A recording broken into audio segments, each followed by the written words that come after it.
ચેય પડીમ પૈઠા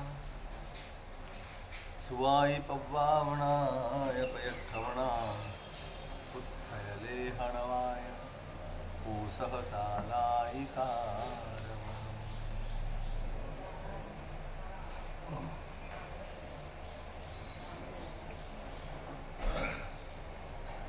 પૂજ્યપાદ શાસ્ત્રકાર ભગવાન શ્રાવક તરીકેનો જન્મ મળ્યા પછી એના જન્મના કૃત્યો સમજાવે. શ્રાવક તરીકેનો જન્મ મળે, ધર્મની ઉત્તમ સામગ્રી મળી હોય, ધર્મની સમજણ મળી હોય, આત્માની સમજણ મળી હોય.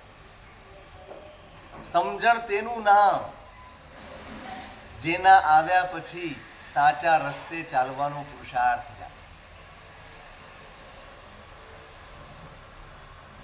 ખોટે રસ્તે ચાલતા હોઈએ તો ક્યાં સુધી ચાલીએ? ખોટે રસ્તે એકવાર ગાડી ચડી ગઈ તો ક્યાં સુધી ચાલો? ક્યાં સુધી? થોડો સમય એટલે જ્યાં સુધી ખબર ન પડે કે આપણે ખોટે રસ્તે છીએ ત્યાં સુધી ચાલો. અને ખોટે રસ્તે છીએ એવી ખબર પડ્યા પછી કેટલો વખત ચાલો? પછી બિલકુલ ના ચાલો. કેમ? અને છતાંય કોઈ ચાલે તો એને શું કહેવાય?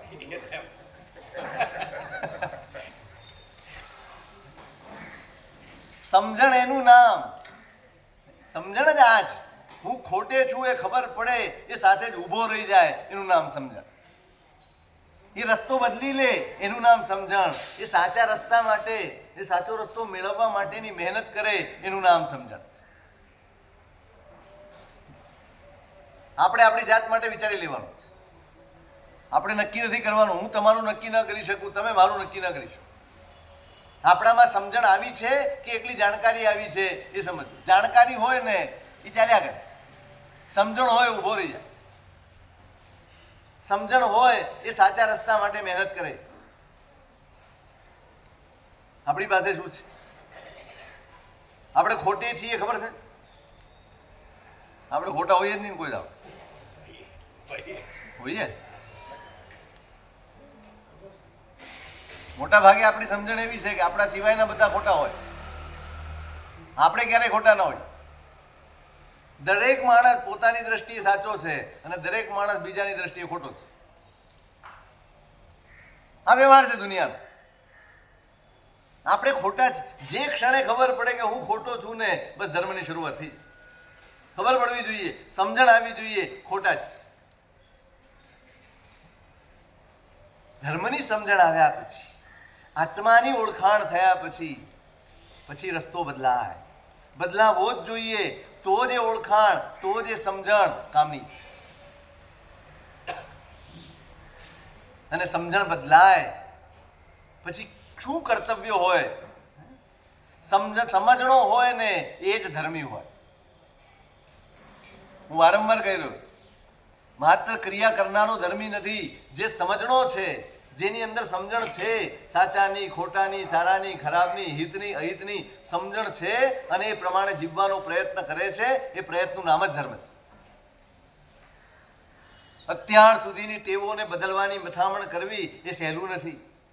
કશુંક ઉમેરવું બહુ સહેલું છે પણ કશુંક બદલવું બહુ અઘરું છે. ઉમેરી તો શકાય. તમારો સંસાર ચાલે છે, એની દોડધામ ચાલે છે, એની મારામારી ચાલે છે, એના રાગ દ્વેષ ચાલે છે, એમાં મારું તારું ચાલે છે અને એમાં થોડીક ક્રિયા આપણે ઉમેરી દીધી, ભગવાનની પૂજા ઉમેરી દીધી, વ્યાખ્યાન ઉમેરી દીધું, થોડી ક્રિયા અનુષ્ઠાન પૈસા ખર્ચવાનું ઉમેરી દીધું. બહુ સહેલું છે, બહુ જ સહેલું છે. ઉમેરવું બહુ સહેલું છે ડોક્ટર. પણ જે કરીએ છીએ એ ખોટું છે અને એમાંથી બહાર આવવાનો પુરુષાર્થ કરવો, એની મહેનત કરવી ને એ બહુ ગઈ. અને ઉમેરવું એ ધર્મ નથી, બદલવું એ ધર્મ છે.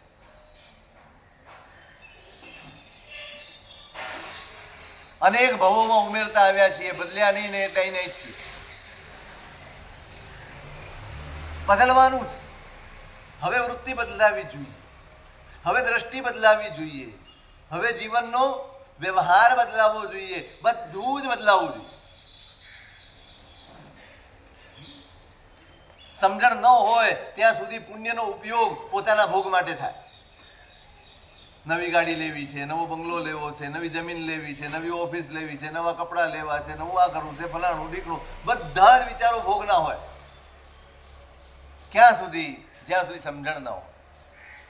જ્યાં ધર્મની સમજણ આવે, જ્યાં આત્માની ઓળખાણ આવે, એટલે તરત જ બદલાય. ના, હવે ભોગ એકલો નહીં. માત્ર સંસાર નથી સુધારવો, માત્ર ભોગ સુખમાં નથી જીવવું, કશું પોતાનું સાધીને જવું છે. અને એને આ વિચાર આવે, એના કર્તવ્યોની અહીંયા વાત. જીન મંદિરનું નિર્માણ, કે મને જે મળ્યું છે ને એ સહુને મળે, સહુ સુધી પહોંચાડવાની ભાવના એ ધર્મીપણાની નિશાની છે. સહુ સુધી પહોંચાડ. મને જેનાથી લાભ થયો, હું જેનાથી પામ્યો, એ સહુ પામ. કોઈ પણ સ્વરૂપે પામે, પણ પામ. એટલે પહેલું કર્તવ્ય ગયું જીન મંદિરનું નિર્માણ. પછી જીન પ્રતિમાનું નિર્માણ કરાવવું, અને પછી આવે પ્રતિષ્ઠા. કેવા અદ્ભુત ભાવો બતાડ્યા છે. બધું જ નિર્માણ કરે ત્યાં લખ્યું છે, હું સમજવા જેવી વાત છે. શ્રાવક પોતાની સંપત્તિથી આ બધું કરે. પોતાની સંપત્તિથી, પોતે સંપન્ન હોય, શક્તિ સંપન્ન હોય તો પોતાની શક્તિથી આ બધું કરે, પોતાની સંપત્તિથી આ બધું કરે. પણ ક્યાંક શ્રાવકને હંમેશા ખોટાનો ખટકો હોય. જેને ખોટાનો ખટકો હોય ને એ જ શ્રાવક છે. જેને ખોટું હપકે પડી જાય, જેને ખોટું કોઠે પડી જાય, એ કોઈ દિવસ શ્રાવક ન હોઈ શકે, એ ધર્મી જ ન હોઈ શકે. શ્રાવક ક્યાંથી હોય છે? ખોટું ખટકવું જોઈએ, ખોટાનો ખટકો હોવો જોઈએ. ખોટું એ ખોટું જ, કોઈ પણ સ્વરૂપે હોય, કોઈ પણ બહાને હોય, ખોટું એ ખોટું. સ્વીકાર તો હોવો જ જોઈએ, હું આટલું ખોટું કરું છું. કબૂલ કરશો? કરશો? સાચું કહું, ખોટાની સમજણ પણ આપણી પાસે નથી. કોને સાચું કહેવાય, કોને ખોટું કહેવાય, એની સમજણ પણ આપણે મેળવી નથી. ખોટું કરવું પડે ને તો પણ અહીંયામાં સ્વીકારનો ભાવ હોય કે આ ખોટું છે અને આ છોડવા જેવું જ છે. આ છોડવાનું જ છે મારે.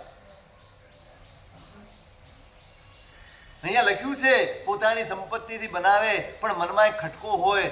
ક્યાંય ભૂલમાં, ક્યાંય અજાણતા કોઈકનો પૈસો તો નથી આવી ગયો. એ ક્યારે આવે? કોઈકનો પૈસો ક્યારે આવે? અનીતિ કરી હોય તો આવે, ગડબડ ગોટાળા કર્યા હોય તો આવે.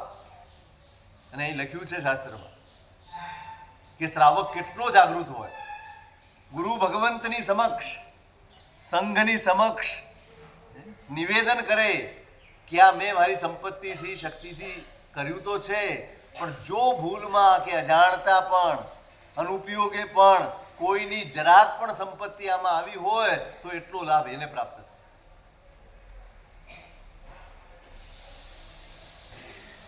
કોને મળે? જેટલી સંપત્તિ બીજાની મારી ભૂલથી, મારી ગફલતથી આમાં વપરાઈ ગઈ હોય, એ સંપત્તિનો સંપૂર્ણ લાભ એને મળે. કોની આગળ કબૂલ કરે? ગુરુ આગળ, સંઘની આગળ એ નિવેદન કરે કે આવું હતું. આ સરળતા છે, આ શ્રાવકપણું છે, આ ધર્મ છે. દીવો લઈને શોધવા જઈએ ને તો આ પરિણતિ જડે એમ નથી, તો આ ભાવની ઊંચાઈ જડે એમ નથી. આપણે બધી જ મહેનત બહાર માટે કરીએ છીએ, અંદર બદલવા માટે કોઈ જ મહેનત કરતા. આ જીન મંદિરના કે આ જીન મૂર્તિના નિર્માણમાં મારી સંપત્તિ એક એક પૈસો ન્યાયનો છે. જો એમાં ક્યાંય ભૂલથી આવી ગયું હોય તો એ જેટલી સંપત્તિ હોય બધો જ લાભ એને હો, એવી પ્રાર્થના, એવું નિવેદન પોતે કરે સંઘની સમક્ષ. કેવી અદ્ભુત વાત છે, કેવી જાગૃતિ છે આ.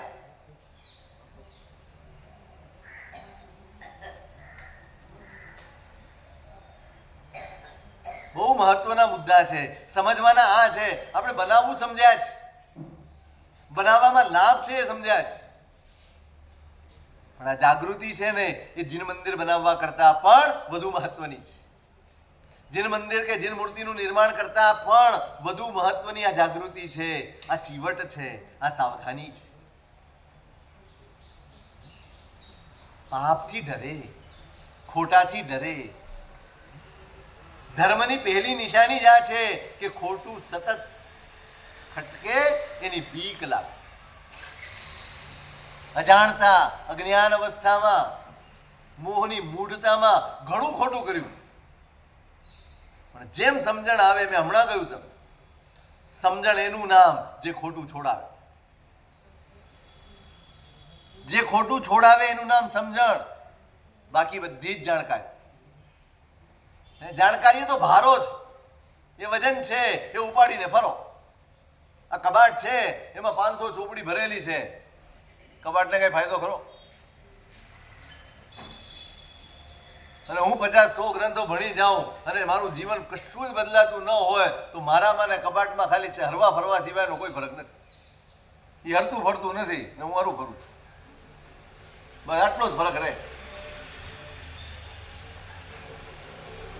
સમજણ તો એ જે ડગલે ને પગલે તમને રોકે, ડગલે ને પગલે તમને સાવધાન કરે, ડગલે ને પગલે તમને માર્ગ દેખાડે, એનું નામ સમજણ. બદલાતો જાય, સતત બદલાતો જાય. જ્યાં સુધી નહોતી ત્યાં સુધી બધું જ કરતા હતા. જેવી સમજણ આવી એવું તરત જ બદલાવાનું શરૂ થાય, અંદર ખટકો શરૂ થઈ જાય. નહીં, આ ન થાય, આ રીતે ન જ થાય, આમ વ્યવહાર ન જ કરાય, આ શબ્દ ન જ બોલાય, આ રીતે વિચાર ન જ કરાય, બધું જ આવે. એ સાવધાની છે. આ નિવેદન કરે નહીં, એક પૈસો ન્યાયનો લગાડવો, બસ એ અભિલાષા.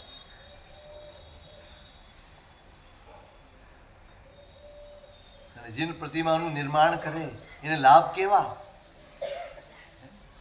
દાલિદ્દમ દોહગ્ગમ કુજાઈ કુ શરીર કુ ગઈ કુમૈયો અવમાન રોગ શોકા નહુંતિ જન બિંબકારીણમ. એક બિંબ ભરાવે, દારિદ્ર્ય જાય, દુર્ભાગ્ય જાય, નબળી જાતિમાં જન્મ ન મળે, ઉત્તમ જ મળે, બધું શરીર ઉત્તમ મળે, જાતિ ઉત્તમ મળે, ગતિ શ્રેષ્ઠ મળે, બધું જ શ્રેષ્ઠ મળે. જો બરાબર યાદ રાખજો, માત્ર પ્રતિમા નથી ભરાવવાની, બધી શરતો સાથે, બધી શરતો સાથે. હું વારંવાર કહું છું, સૌથી પહેલા છે ને આપણી પાત્રતા ચકાસજો. અહીંયા પહેલું જ અધિકારી બતાડ્યા હતા. અધિકારી કોણ? કોઈ પણ બનાવી શકે, માત્ર પુણ્ય હોય નહીં, આટલી લાયકાત તો જોઈએ. જે સદાચારી હોય, જેની સંપત્તિ ન્યાયની હોય, જેના ભાવો ઉલ્લસતા હોય, જેનામાં સમજણ હોય, જ્ઞાન હોય, એ અધિકારી. અને એવી વ્યક્તિ જેને પ્રતિમા ભરાવે, ભરાવવાનો લાભ છે આ. દારિદ્રમ દોહગ્ગમ, દારિદ્ર્ય ન રહે, દુર્ભાગ્ય ન રહે, 3 લોકનો નાશ. પરમાત્મા જ એની ભક્તિ છે આ, અને ક્યારેય નિષ્ફળ જતી નથી, ક્યારેય નિષ્ફળ નથી. કોઈ પણ સ્વરૂપે પરમાત્માનો સંપર્ક થયો હોય, કોઈ પણ સ્વરૂપે પરમાત્માની ભક્તિ જીવનમાં આવી હોય, એ ફળ્યા વગર રહે છે.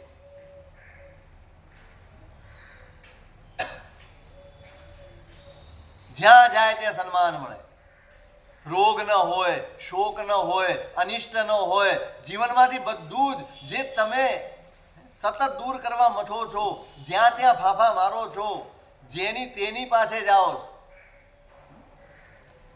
કેટલા દરવાજા ખખડાવીએ, જેટલી તકલીફ એટલા દરવાજા ખખડાવીએ. સાચું કહેજો, આના ઉપર ભરોસો કેટલો ભરોસો? જે હશે બધું જ આનાથી પાર પડશે એવી શ્રદ્ધા ખરી આપણે? થોડા દિવસ ટેસ્ટ કરો, જો નો મેળ ખાય ને તો બીજે જાય જ. આપણી પાસે ધીરજ નથી, આપણી પાસે શ્રદ્ધા નથી. આપણે તો ભગવાનની પરીક્ષા કરતા. આપણું કામ ન સધાય ને તો ભગવાન બદલવામાં આપણને વાર લાગે એમ નથી, જરાય વાર લાગે એવી નથી. આપણી શ્રદ્ધા પણ કહેવાતી શ્રદ્ધા, વાસ્તવિક તો છે નહીં, કહેવાતી શ્રદ્ધા પણ છે ને સાવ બોધી છે, દેખા દેખીની. શ્રીપાલ ને મૈણાએ નવપતજીની આરાધના કરીને એના કરોડ રોગ ગયા ને નવણથી, એટલે હું ચોપડ્યા કરું.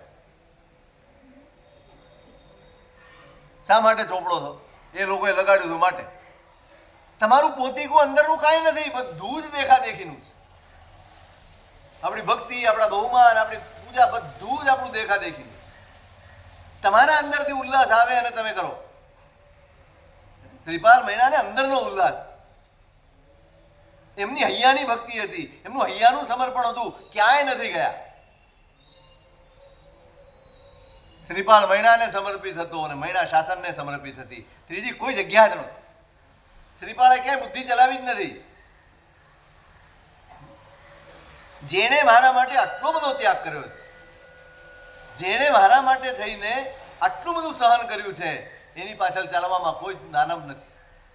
એ જે કે એ કરવામાં આપણું કલ્યાણ જ. આ ભરોસો હતો, આ વિશ્વાસ હતો. અને સવારના પોરમાં સૌથી પહેલા ચાલો દેવ જુહારીએ,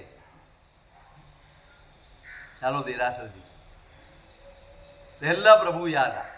ગમે તેવી તકલીફ હોય અને પ્રભુ યાદ આવે ને તો સમજજો કે આ તકલીફ ટકવાની નથી. હાય ના હોય, આર્ત ધ્યાન દુર્ધ્યાન ન હોય, શું થઈ ગયું, શું થશે, હવે કોણ આપણું, આ તો બધું જ ગયું. રાજ્યમાંથી આપણે તો બહાર નીકળી ગયા, પરિવાર આપણો નથી, સમાજ આપણો નથી, લોકો આપણા નથી, કોઈ આપણને સાથ નહીં આપે. અને દુનિયામાં કોઈ સાથ નહીં આપે ને તો આ એક એવો છે જે બધાને સાથ. ગાવામાં તો આપણે સુરા છીએ, જબ કોઈ નહીં આતા. ગાઓ ને,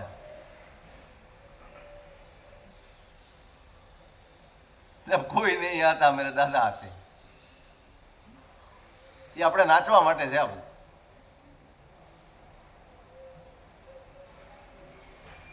વિશ્વાસ આટલું કરે અને એના જીવનમાં દારિદ્ર્ય ન ટકે, એના જીવનમાં શોક ન ટકે, એના જીવનમાં સંતાપ ન ટકે. પ્રભુ આવે જીવનમાં, આર્ત ધ્યાન જાય જીવનમાં, દુર્ધ્યાન જાય જીવનમાંથી, નબળાઈઓ જાય. ત્રીજું કર્તવ્ય છે પ્રતિષ્ઠા. પેલા નિર્વાણ અને પછી પ્રતિષ્ઠા.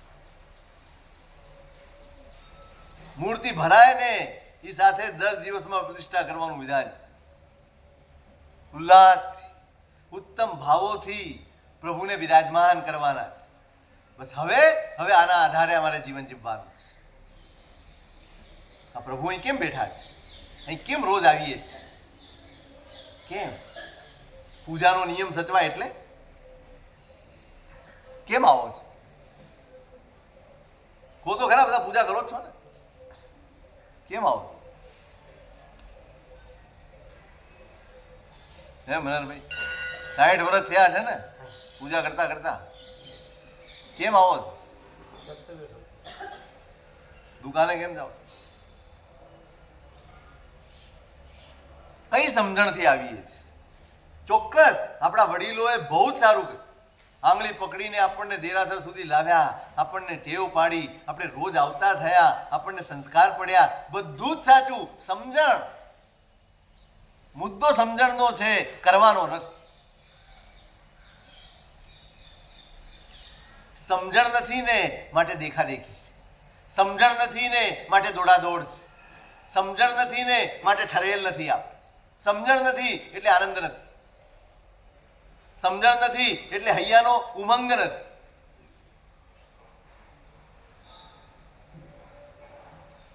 જોજો તમે દેરાસરમાં દોડાદોડી સિવાય કાંઈ જોવા નહીં મળે. કોઈ ઠરીને બેઠો હોય ભગવાન સિવાય, દેરાસરમાં ઠરીને કોઈ બેઠો હોય ભગવાન સિવાય કોઈ દેખાતો નથી. બધાય ભાગાભાગીમાં હોય, બધાય દોડા. મને ઘણી વાર એમ થાય, ઘડીક ચામર લેશે, ઘડીક પંખો લેશે, ઘડીક આ લેશે, દર્પણ લેશે, ધૂપ લેશે, દીપ કામમાં જ હોય, સતત કામમાં હોય. એને ભગવાન સાથે તો કઈ ખબર નહીં, ગોષ્ઠી થાય જ નહીં. એ 5 મિનિટ જેના માટે આવ્યો છે ને એને મળ્યા વગર જ નીકળે. બીજા બધા કામમાં એટલો બધો અટવાઈ જાય, એટલો બધો અટવાઈ જાય. ત્યાંથી બૂમ પડે પ્રક્ષાલ, અહીંથી બૂમ પડે પ્રક્ષાલ. બિચારો કેટલું સંભાળે, કેટલું સંભાળે બિચારો, કેટલું દોડે. હજી અહીં કરતો હોય ત્યાંથી બૂમ પડે, ત્યાં કરતો હોય અહીંથી બૂમ પડે. આ બધી દોડા દોડની પાછળનું કારણ સમજણ નથી. શા માટે જાઓ છો ને સમજણ તો કેળવો. જેની પાસે જાઓ છો, હું કહું ઘણી વાર, તમે પાલીતાણા જાઓ, તમે શંખેશ્વર જાઓ, એટલે રોડ સુધી લાઈન હોય ને ત્યાં બેઠો રહે રોડ ઉપર. એને એમ ન થાય કે 2 કલાક ટીચાવું એના કરતા ભગવાનની સામે બેસું 2 કલાક. સાહેબ ભાઈ મારો વારો ન આવે, છેલ્લો કોઈ આવવાનો કે નહીં મને એમ કહો. એ લાઈનમાં કોઈ છેલ્લો હશે કે નહીં? એ પછી તમે પૂજા કરો તો છેલ્લો હશે એની પછી હું પૂજા કરી લઈશ. હું આવ્યો છું કોના માટે? આ આદિશ્વરને મળવા આવ્યો છું, શંખેશ્વરને મળવા આવ્યો છું. એને તો મળતો નથી, લાઈનમાં બેઠો બેઠો ગપ્પા મારું. શું કરો લાઈનમાં બેઠા? શું કરો? આગે વાળો ખસે કે નહીં? બીજો ઘૂસી ના જાય. હા, ઘૂસી ના જાય, ખસે નહીં. કેટલી ચિંતા મનમાં, નકરા વિચારો કરી કરી કરી કરીને બેઠા રહી. કોઈ મતલબ નથી આપણી. શેના માટે? શેના માટે? તમે પૂજા કરવા જાઓ છો, મળવા જાઓ છો ભગવાનને? સાચું કહો, શેના માટે? ભગવાનને મળવામાં વધારે લાભ કે ભગવાનને અડવામાં વધારે લાભ? શેમાં વધારે લાભ?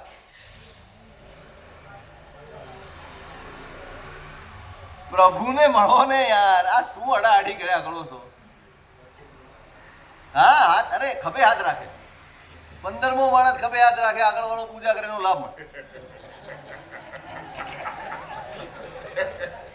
ખરેખર જમણવારમાં એવું થવું જોઈએ. એક જણ જમે અને પાછળ વાળા હાથ રાખે. જલ્દી બી પતી જાય અને ઓછું બનાવવું પડે.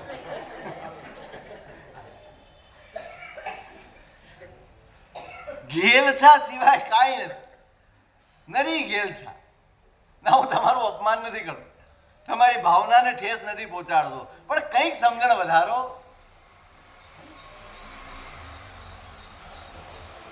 તમે જે કરો છો ને એનો આનંદ માણી શકતા નથી. સવાલ બસ આટલો જ છે, પ્રશ્ન આટલો જ છે. જે કરો છો એનો ઉલ્લાસ. દેરાસરમાંથી નીકળો ત્યારે તમારા મોઢા ઉપરની નું અજવાસ બદલાઈ જાય એવું બનતું જ નથી.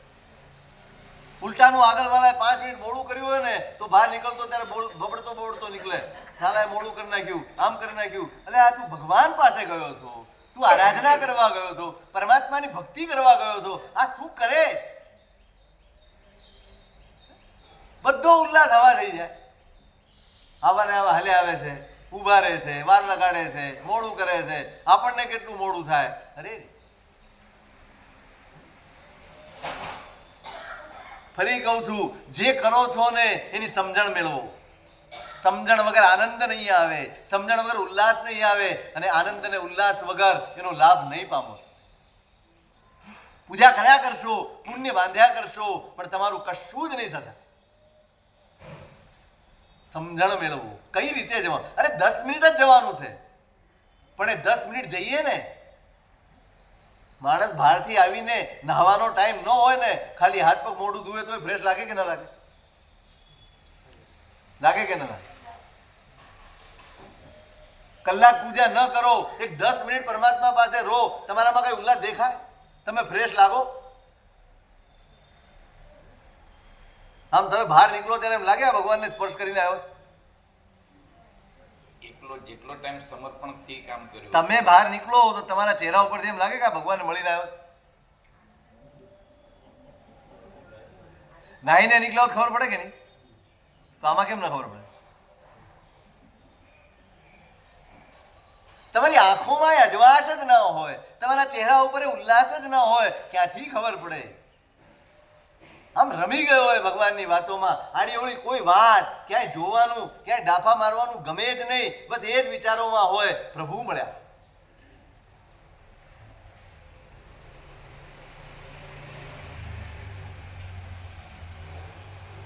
પ્રતિષ્ઠા, આ લાભ છે પ્રતિષ્ઠા.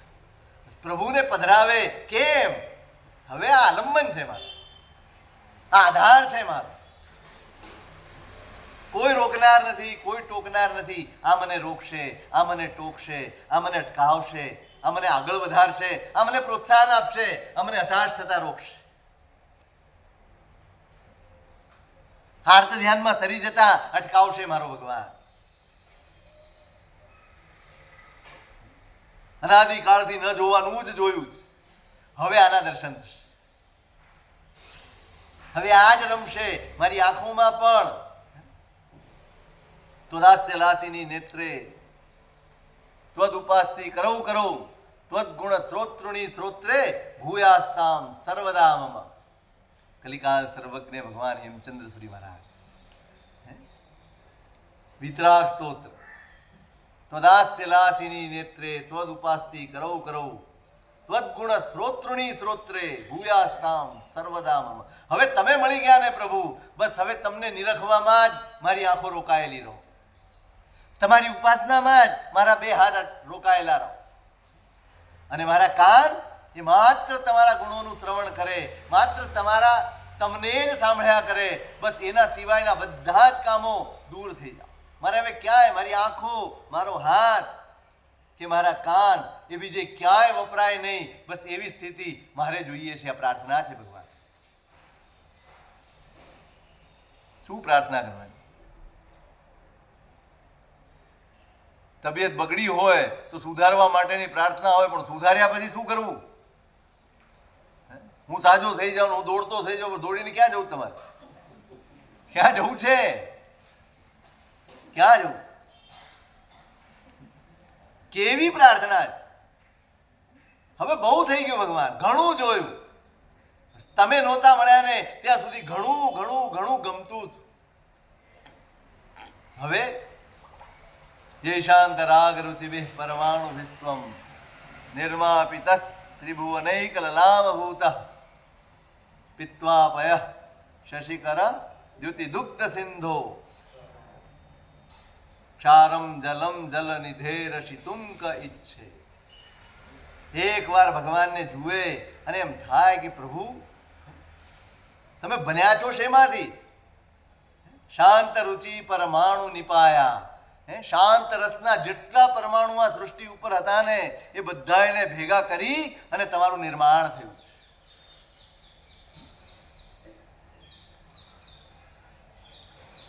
નિર્માપિત ત્રિભુવનૈક લલામભૂતઃ. આ ત્રણ લોકમાં એકમાત્ર શણગાર જો કોઈ હોય તો પ્રભુ તમે છો. અને તમને જોયા, પિત્વાપયઃ શશિકરદ્યુતિ દુગ્ધ સિંધુ, તમને જોઈ લીધા ને ભગવાન, હવે બીજું કાંઈ જ જોવાનું મન નથી. એવું થાય? આટલા વર્ષે આટલી પ્રીતિ તો જાગી હશે એ ભગવાન સિવાય કોઈ આકર્ષણ જ ન હોય મનમાં. ગમે તેવી વસ્તુ લાવીને મૂકે, ગમે તેવું દેખાડવામાં આવે, પણ આપણને આકર્ષણ ન થાય. બસ હવે આને જોઈ લીધું.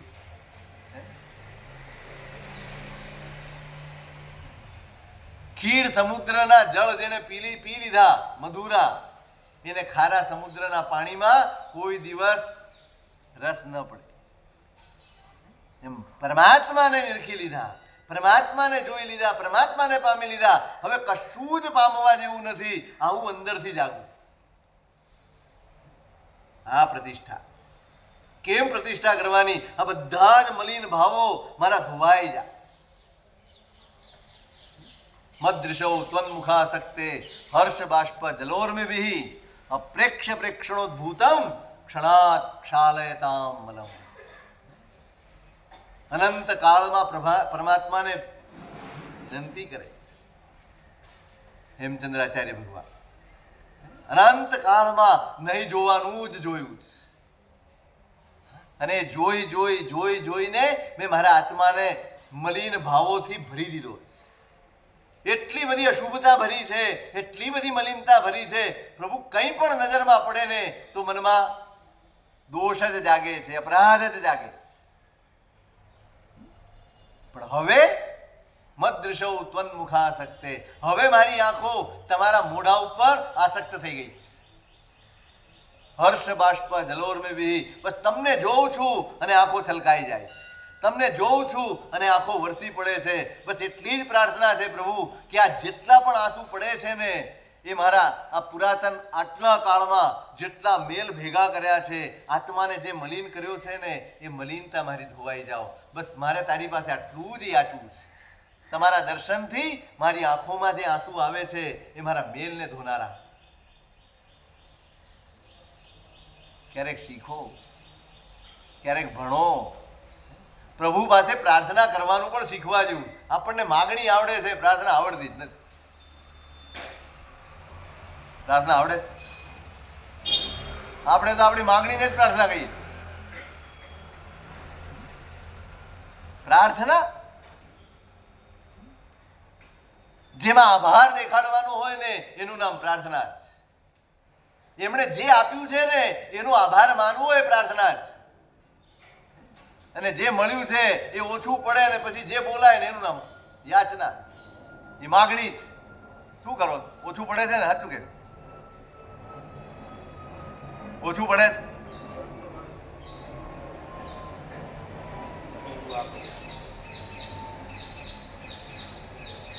આપણી લાયકાતથી વધુ મળ્યું છે. આપણે કોઈ દિવસ પરમાત્માને ધન્યવાદ નથી આપ્યા, કોઈ દિવસ.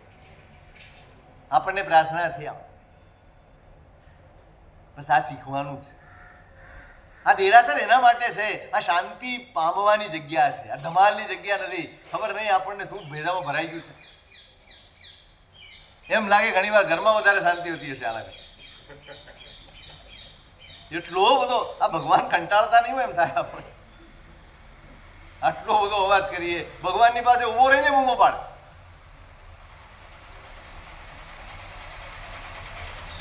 પ્રતિષ્ઠા કરે ભગવાનની. ત્રીજું કર્તવ્ય છે કેમ? એટલા માટે કે બસ હવે તમારા આધારે, તમારા ટેકે મારે મારું જીવન પસાર કરવું. હું જ્યાં રહું પણ તમારો સથવારો નથી. પ્રભુની પૂજા એટલે જ કરવાની, પ્રભુના દર્શન પણ એટલે કરવાના છે એ સતત તમારા સ્મરણમાં રહે માટે. જેટલો પણ સમય ગાળો એ સમયમાં તમારે પ્રભુને અંદર ઉતારવાના જ. એનો સથવારો જોઈએ, સતત જોઈએ.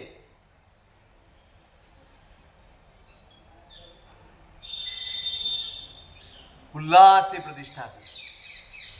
મને રોજ લાભ મળશે, કેટલા જીવોને લાભ મળશે, કેટલા જીવો બોધિ પામશે, કેટલા જીવો ધર્મ પામશે, કેટલા જીવો પોતાના મેલ ધોશે, કેટલા જીવો પોતાના કર્મ ખપાવી લેશે, કેટલા જીવો આવશે. સાધુ આવશે, શ્રાદ્વી આવશે, શ્રાવક આવશે, શ્રાવિકા આવશે, આરાધક આવશે, સામાન્ય જીવ આવશે, કોઈ પણ આવશે. ઉલ્લાસપૂર્વક પ્રતિષ્ઠા કરે અને પછી સંઘ પૂજા કરે. સંઘનો આભાર. કોનો આભાર? સંઘ બહુ જ મહત્વની વસ્તુ છે. સંઘ પૂજા થવી જ જોઈએ. એ લખ્યું છે પ્રતિષ્ઠા કરે પછી શું કરે? સંઘનું બહુમાન કરે, સંઘની પૂજા કરે, સંઘનું બહુમાન લે નહીં. ખરેખર રિવાજ બદલવા જેવો જ.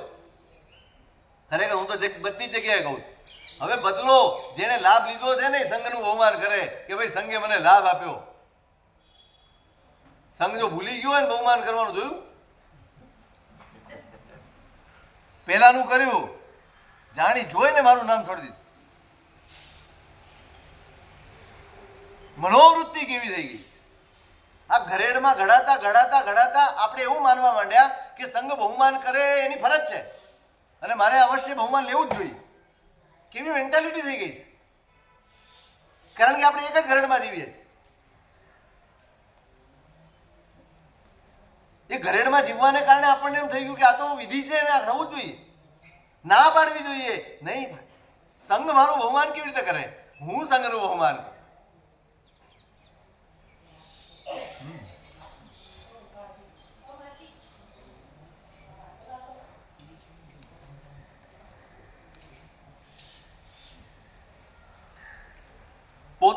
પોતાની શક્તિ પ્રમાણે સંઘની ભક્તિ તિથૈરા અનંતરો સંઘો. કારણ શાસ્ત્રમાં કહ્યું છે તીર્થંકર પછી નેક્સ્ટ ટુ તીર્થંકર જો કોઈ તત્વ હોય તો એ સંઘ છે. સંઘની મહત્તા સમજ. તિથૈરા અનંતરો સંઘો, પહેલું નામ તીર્થંકરનું અને બીજું જ નામ સંઘનું. પરમાત્મા પોતે પણ સમોસરણમાં બેસે ને ત્યારે તીર્થને સંઘને વંદન કરીને બેસે. ધર્મ કહો, આરાધના કહો, મોક્ષનો માર્ગ કહો, જે કંઈ કહો એ સંઘ છે તો જ. સંઘ ન હોય તો આરાધના ન હોય. આપણે એવી જગ્યાએ રહેતા હોઈએ કે જ્યાં કઈ સંઘ જ ન હોય, કો મને કેટલી આરાધના થાય ત્યાં? કોઈ આયોજન મળે, કોઈ સંયોગ મળે, કોઈ કહેનાર મળે? કોઈ વાતાવરણ જ ના હોય, કારણ કે સંઘ નથી. કોઈ સાધુ ના આવતા હોય, સાધ્વી ના આવતા હોય, કશું જ ના હોય. આપણી તમામ આરાધનાઓ, આપણા તમામ અનુષ્ઠાનો, આપણો ધર્મ એ બધાનો આધાર સંઘ છે. અને માટે પ્રતિષ્ઠા કરનારો સંઘની ભક્તિ કરે, સ્વજનોની ભક્તિ કરે, સાધર્મિકની ભક્તિ કરે. બધા એને ઉલ્લાસથી એનો ઉલ્લાસ દેખાડે. આજે પ્રભુને પધરાવ્યા છે, આજે પ્રભુની પ્રતિષ્ઠા કરી છે, એનો ઉલ્લાસ એટલો બધો હોય કે સૌને એ આનંદ વહેંચે, લાણી કરે. એ કવર ન લે, એ આપે. આપણે ત્યાં શું રિવાજ છે? લેવાનો કે આપવાનો? લગનમાં તો લે, આમાંય લે. તમે પ્રતિષ્ઠા કરાવી, તમે લાભ લીધો એટલે તમારા સ્વજનો, સંબંધીઓ, ઓળખીતા પાળખીતા તમને આપી જાય કે તમે એમને આપો? હે? થોડી સમજણ બદલો ભાઈ, થોડી બદલો. તમારો ઉલ્લાસ એ હોવો જોઈએ કે હું સૌને આપું. લેવાનું તો હોય જ નહીં. શેના માટે લેવાનું? શેના માટે લેવાનું? આપવાનું. મારો ઉલ્લાસ વેચવાનો છે. આજે મેં પરમાત્માને પધરાવ્યા છે, આજે પ્રભુની પ્રતિષ્ઠા કરી છે, એ મારો હરખ છે. તમારે સ્વીકારવાનું. બહુમાન, આ ભક્તિ છે, આ સન્માન. સંઘનું પણ કરે, સ્વજનોનું પણ કરે, સાધર્મિકનું પણ કરે અને સામાન્ય જનનું પણ કરે. આ અઢીભાઈની પ્રતિષ્ઠા થઈ ને વાડીની, 1 લાખ માણસ જમ્યું.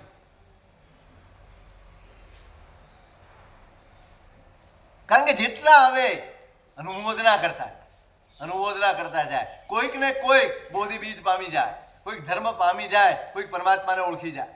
લાભ. ત્રીજું કર્તવ્ય છે પ્રતિષ્ઠા. પેલા નિર્માણ, મંદિરનું નિર્માણ, મૂર્તિનું નિર્માણ, અને પછી અને ચોથું કર્તવ્ય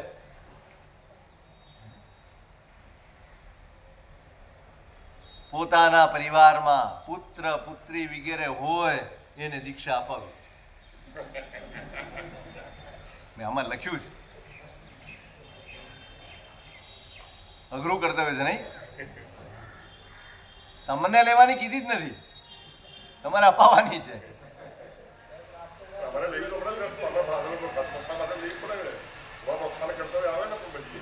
હવે એમણે ન બચાવ્યું તો આપણે તો બચાવીએ.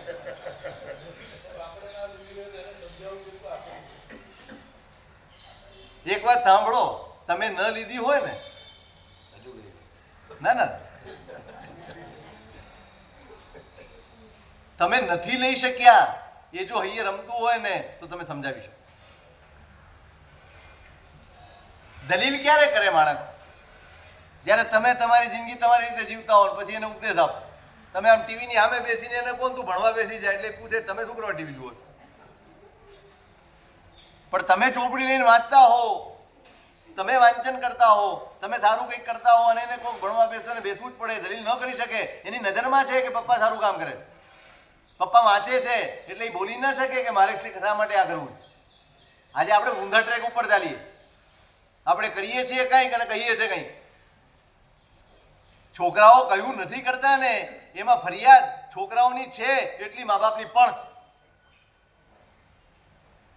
જેટલો વાંક છોકરાઓનો છે એના કરતા વધુ વાંક મા બાપનો છે. તમે તમારી જીવન પદ્ધતિ બદલતા જ નથી. છોકરાઓ કહ્યું કરતા નથી, છોકરાઓ જોઈને શીખે. સંસ્કાર આપવાના છે, એના ઉત્તમ સંસ્કારોને ઉજાગર કરવાના. તમે કઈ રીતે ઘડતર કરો? ચલો સમજાવશો? તમને ઘડતર કરતા આવડે છોકરાઓ? ઘડતર કરવો એટલે શું? ટાઈમે ટાઈમે ખવડાવી દેવું, સારી સ્કૂલ શોધી આપવી, સારા ટ્યુશન શોધી આપવા, સારી વસ્તુ પ્રોવાઈડ કરી દેવી, આ જ બધું છે ઘડતર. એટલે શું? તમે સમય કેટલો આપો છો? સાચું કહો, તમારા દીકરા દીકરીઓને તમે કેટલો સમય આપો છો? કેટલો સમય? કેટલો આપવો જોઈએ? તમે હંમેશા એક વાત કરતા હો છો, તમારી પાસે અમે આટલો ખર્ચો કર્યો. તમે પૈસાનો ખર્ચો ગણો છો, તમે સમયનો ખર્ચો કર્યો? તમે શું આપ્યું એના માટે? તમે શું બલિદાન આપ્યું છોકરા માટે, એ દીકરા દીકરીઓ માટે? તમે એની પાસે કલાક બેઠા, તમે આપણી પરંપરાઓ એને સમજાવી, તમે આપણો ધર્મ એને સમજાવ્યો, તમે પાયાની બેઝિક વાતો એને સમજાવી કે આપણું પરંપરા શું છે, આપણો ધર્મ શું છે, આપણી ખાનદાની શું છે, આપણા કુળના વ્યવહારો શું છે, આપણી મર્યાદાઓ શું છે? સમજાવ્યું? નહીં. તમે કોઈ જવાબદારી નિભાવતા નથી અને પછી વાંક કોનો કાઢો? સાહેબ આ મોબાઈલ, આ ટીવી બધું વગાડી નાખ્યું. લે, ટીવી મોબાઈલે વગાડી નાખ્યું. તમે શું સુધાર્યું? તમે શું સુધાર્યું? તમે શું મહેનત કરી? ના, બહુ પ્રામાણિકપણે અને ગંભીરતાથી વિચારવા જેવી બાબત. આપણે છટકી જઈએ ચાલે એવું જ નથી. આપણો જ વાંક છે, આપણો જ અપરાધ છે. આપણે એટલું જ માનીએ છીએ છોકરા મોટા થઈ જાય એટલે થઈ ગયું. બહુ જ મોટી જવાબદારી છે આ. જે સમયમાં પહેલાનો જમાનો હતો 8 વર્ષ પછી સ્કૂલે જતા, આજે 2.5 વર્ષે તો તમે નાખ્યા હો. કેટલા વર્ષે? અને હવે તો આ લોકો સમજી ગયા, ફરજિયાત કરી નાખ્યું. તમે પ્લે ગ્રુપમાં ન મૂકો તો તમે સ્કૂલમાં એડમિશન ન મળે. આપણી બેવકૂફીનો લાભ એ લોકો લઈ રહ્યા. કોના હાથમાં ઉતરે બાળકો? કોના હાથમાં? જેના સંસ્કારોના ઠેકાણા નથી, જેની ભાષાના ઠેકાણા નથી. બાળક મા બાપના હાથમાં ઉછરવું જોઈએ, બાળક પરિવારના હાથમાં ઉછરવું જોઈએ. એને એનો સ્પર્શ, એની હૂંફ, એના સંસ્કાર, એની વાતચીત, એના શબ્દો એને મળવા જોઈએ. એની બદલે બહારનું બધું ખેંચી લે. હવે બહારથી આટલું બધું એને લઈને આવે, પછી તમે 5 મિનિટ એને સમજાવવા બેસો, કેટલું ટકે? કેટલી અસર કરે? તમારે તો જિંદગીભર ડિફેન્સમાં જ રમવાનું. બહારથી ખોટું લઈને આવ્યો હોય, તમે એની સાફસૂફીમાં જ જાઓ, આખો દિવસ ચિંતામાં જ જાય. આવો શબ્દ ક્યાંથી શીખી આવ્યો, આવી ગાળ ક્યાંથી શીખી આવ્યો, આવી ભાષા ક્યાંથી શીખી આવ્યો, તમને સતત ચિંતા થાય. વાંક કોનો છે? આ કોનો વાંક છે? દીક્ષા તો બહુ પછીની વાત છે. એના ઉત્તમ સંસ્કારોને ઉજાગર કરવાને એટલી મહેનત આપણે કરતા નથી.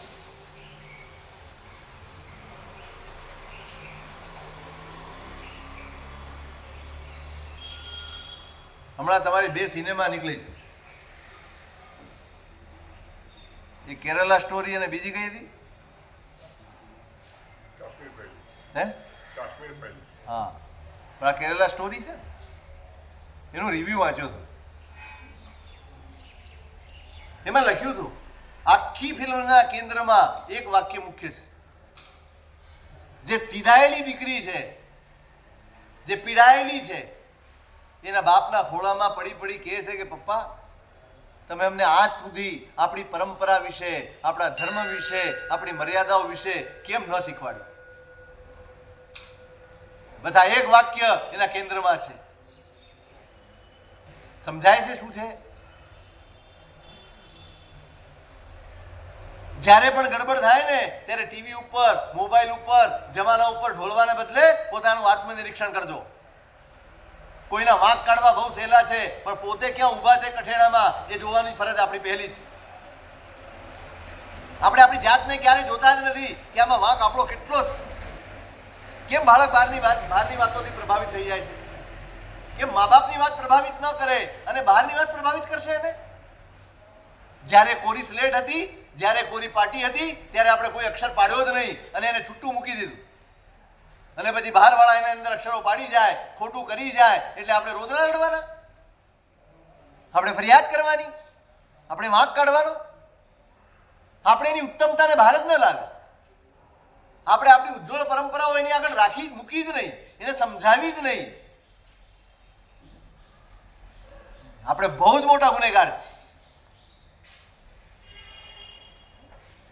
સોશિયલ મીડિયા કે બહારની વસ્તુઓ ત્યારે જ અસર કરે છે જ્યારે તમે એની ઉપર પ્રભાવ ન પાડ્યો હોય ત્યારે. બહુ જ મોટો વાંક છે આપણો, બહુ જ મોટો અપરાધ છે આપણો. આપણે છટકી શકીએ એમ છીએ જ નહીં, કારણ કે આપણે જ નથી જાણવું શું છે આપણી પાસે. મને એમ કહો, ધર્મના નામે થોડાક અનુષ્ઠાનો, થોડાક પૈસા ખર્ચવાના, થોડાક બેન્ડ વાજા વગાડવાના કે થોડાક મકાનો અને મંદિરોના નિર્માણ કરવાના, એ સિવાયનું આપણી પાસે છે શું? તમે તમારા બાળકોને આપી શકો એવું તમારી પાસે શું છે? કોઈ મૂડી ખરી તમારી પાસે? કોઈ મૂડી ખરી? કોઈ સંપત્તિ ખરી કે જે તમે એને પીરસી શકો, કે જે તમે એને બતાડો અને જાગે કે નહીં આ આપણી પરંપરા છે, આપણે આ ન કરાય? ક્યાં છે આપણી પાસે કશું આપવા જેવું? આપણે બહુ જ બહારના છપછબિયા કરવામાં માનીએ છીએ. આપણને એમ જ છે બસ આનાથી બધું થઈ જશે. નહીં થાય. તમારું પુણ્ય કશું જ બચાવી શકે એમ નથી. જ્યાં સુધી જ્ઞાન નહીં હોય, જ્યાં સુધી સાચી સમજણ નહીં હોય ને, આ બધા જ અપરાધના દરવાજા ક્યારેય બંધ નહીં થાય. તમારા પુણ્યથી કશું જ નહીં થાય. આમાં તમારી પાસે પુણ્ય છે, સંપત્તિ છે, છૂટ છે, શું આવશે છોકરાઓમાં? શું આવશે? તમારી પાસે બધું જ છે, જ્ઞાન નથી. બધું જ છે, સમજણ નથી.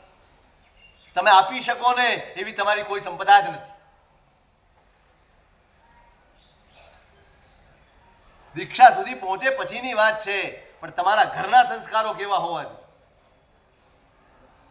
તમારું વાતાવરણ કેવું હોવું જોઈએ, એના માટે તમે સાવધાન છો? વિચારજો તમે. આ કર્તવ્ય છે પુત્ર પુત્રીને દીક્ષાના માર્ગ સુધી પહોંચાડવું, પણ એની પહેલા શું છે એ બહુ સમજવું બહુ જ જરૂરી છે. અને એનું વિશેષ શું સ્વરૂપ છે? ગૃહ અધિકાર.